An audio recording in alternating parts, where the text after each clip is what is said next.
Second question देखो students, 4x plus 3y minus 4 is equal to 0 first equation से, और second equation है 6x is equal to 8 minus 5y। Simultaneous equations देखो, first equation जो है इसको ax plus by is equal to c के form में हमको लिखना है। तो चलिए हम सबसे पहले इसे इक्वेशंस बनाएंगे ax plus by is equal to c के फॉर्म में। तो हम लिख लेते हैं 4x plus 3y minus 4 is equal to 0। So therefore 4x plus 3y minus का साइन है, हम इज इक्वल टू 4 इस तरीके से लिखेंगे। ये हो गया हमारा ax plus by is equal to c का फॉर्म।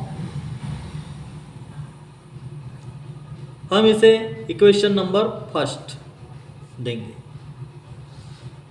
सेकंड देखो student, 6x is equal to 8 minus 5y इस तरीके से, ये ax plus by is equal to c के फॉर्म में नहीं है, तो इसे भी हम ax plus by is equal to c के फॉर्म में हम करेंगे।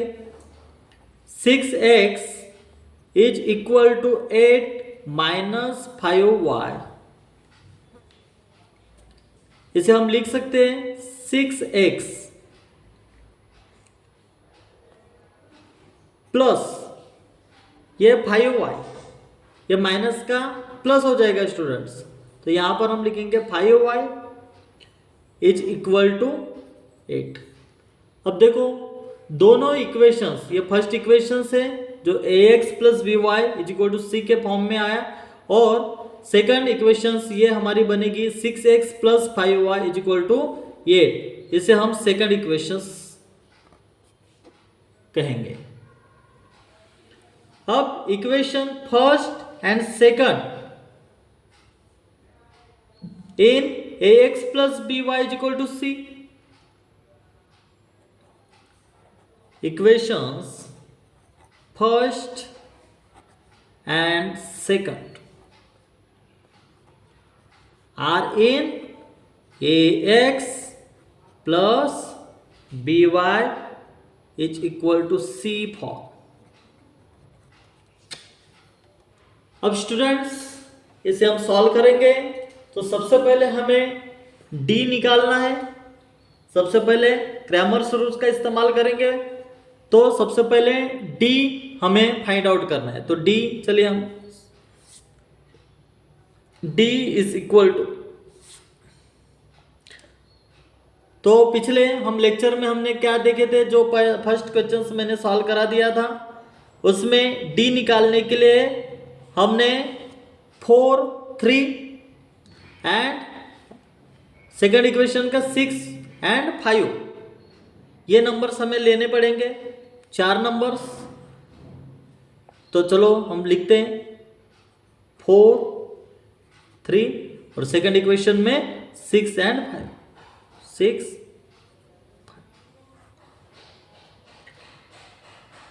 अब ये जो 4 वैल्यू दे रखे इनको क्रॉस मल्टीप्लिकेशन करना है। ये जो नंबर्स दिए हैं इनको क्रॉस मल्टीप्लिकेशन करना पड़ेगा। 4 से 5 को मल्टीप्लाई करेंगे और 3 को 6 से मल्टीप्लाई, या 6 को 3 से मल्टीप्लाई करेंगे। तो चलिए हम सॉल्व करेंगे इस क्वेश्चंस को। 4 मल्टीप्लाई 5 होगा, 4 multiply 5 minus 3 multiply 6, 3 multiply 6 is equal to 4 5 कितना होगा student, 20 minus 3 6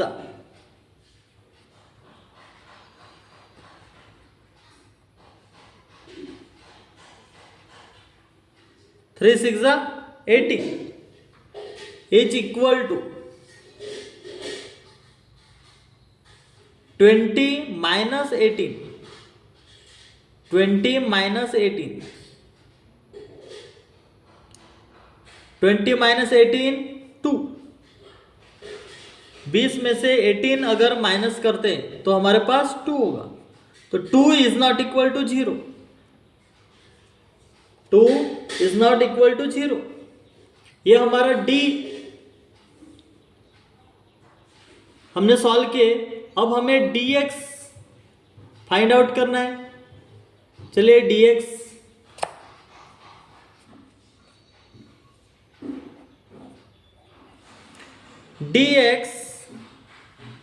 is equal to 4 3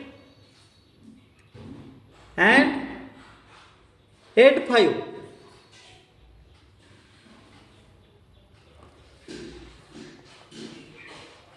4 3 8 5।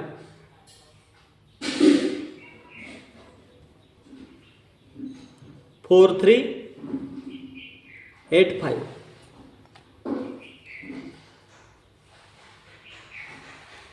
इसे भी हम क्रॉस मल्टीप्लिकेशंस करेंगे students. Is equal to 4 multiply 5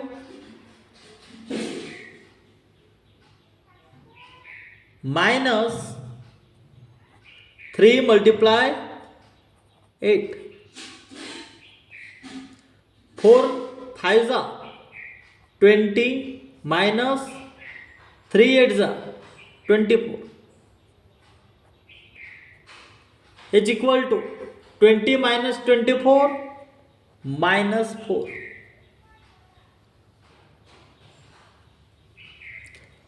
dx की वैल्यू हमने पता किया स्टूडेंट्स। अब dy हमें फाइंड आउट करना है। क्रैमर्स रूल्स का इस्तेमाल करेंगे। dy is equal to 4 4 6 8।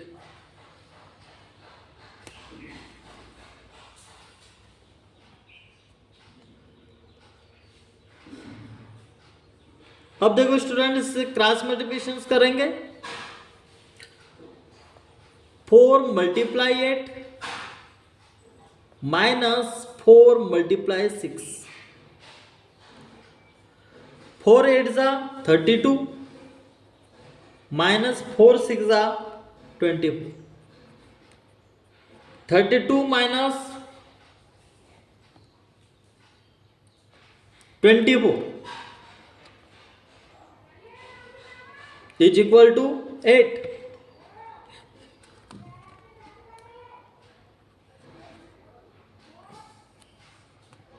By Cramer's rule,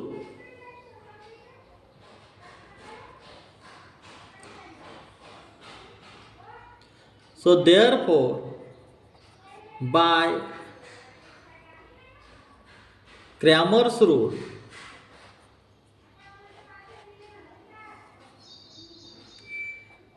dx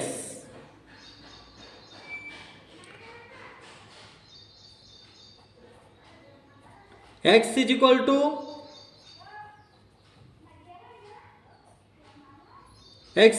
to dx upon D. हमें x फाइंड आउट करना पड़ेगा। x is equal to D X हमारा कितना निकला था? -4 अपॉन में d जो निकला वो d कितना था स्टूडेंट्स? 2 था। 2 लिख देंगे। 2 2 जा 4 यानी -2, माइनस का साइन है स्टूडेंट, यानी x की वैल्यू हमारी -2 आ।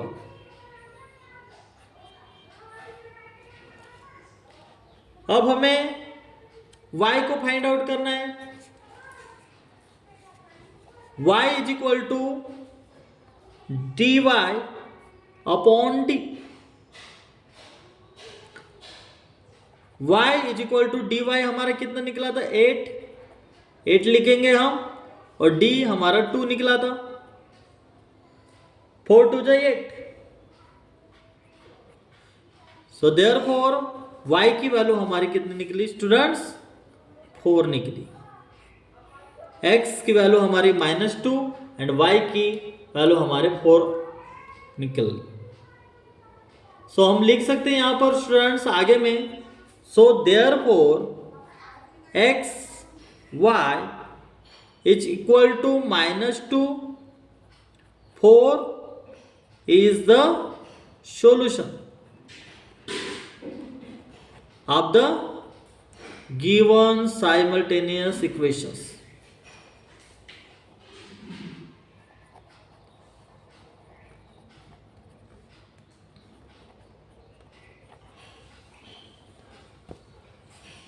इस तरीके से स्टूडेंट्स हमने इस क्वेश्चंस को सॉल्व किया। देखो students, Cramer's rule simultaneous equations, सबसे पहले दो इक्वेशंस दे रखे थे यहाँ पर 4x + 3y - 4 = 0 and second equation थी 6x = 8 - 5y। लेकिन ये जो दोनों इक्वेशंस थे वो ax + by = c के फॉर्म में नहीं थे, तो हमें ax + by = c के फॉर्म में लाना था। तो हमने यहाँ पर क्या किया, 4x + 3y माइनस था इक्वल टू का साइन देकर 4 लिखे हमने। ये हो गया हमारा इक्वेशन नंबर फर्स्ट। फिर 6x = 8 - 5y था, उसे 6x ये माइनस का प्लस हो जाएगा क्योंकि इक्वल टू का साइन है यहाँ पर, तो + y = 8। ये हो गया सेकंड इक्वेशंस। और दोनों इक्वेशंस हमने बनाए, तब हम d की वैल्यू को हमने d की वैल्यू को हमने लिखे, और d की वैल्यू जब हम लिखे 4 3 6 5, इसको मल्टीप्लाई करने के बाद हमारा जो d निकला ये 2 इज नॉट इक्वल टू 0। उसके बाद हमने dx की वैल्यू निकले, पता किए dx निकाले, यहां से नंबर लिए हमने dx निकालने के लिए हमने क्या किया स्टूडेंट्स, 4 3 लिए फर्स्ट इक्वेशन से, फिर 8 और 5 सेकंड इक्वेशन से। देखो 4 3 लिए, 8 एंड 5 लिए। देन dy के लिए हमने 4 4 6 8 लिए। किस तरीके से लिए, कहां से लिए, ये इक्वेशन से स्टूडेंट्स 4 4 एंड सेकंड इक्वेशन से 6 8। ये देखो 6 8, फिर ये देखो स्टूडेंट्स यहां पर हमने लिए, और फिर उसको क्रॉस मल्टीप्लिकेशन करके हमने dy को निकाले। उसके बाद क्रैमर्स रूल का इस्तेमाल किया। क्रैमर्स रूल इस्तेमाल करके हमें x की वैल्यू निकालना था, तो dx = dx/d, उसमें dx जो निकला वो -4 था हमारा, और d निकला था वो 2 था। डिवाइड किया हमने 2 से, ये -2, x की वैल्यू हमारी -2 निकली। देन y निकालना था उसके बाद, फिर y = dy/d, y = ये dy हमारा 8 निकला था, यहां पर निकाले थे हमने, और 8 लिखे, और d की वैल्यू 2 थी। तो इस तरीके से हमारा जो आंसर है स्टूडेंट्स, ये आंसर आ चुका है। x y = -2 4 is the solution of the given simultaneous equations.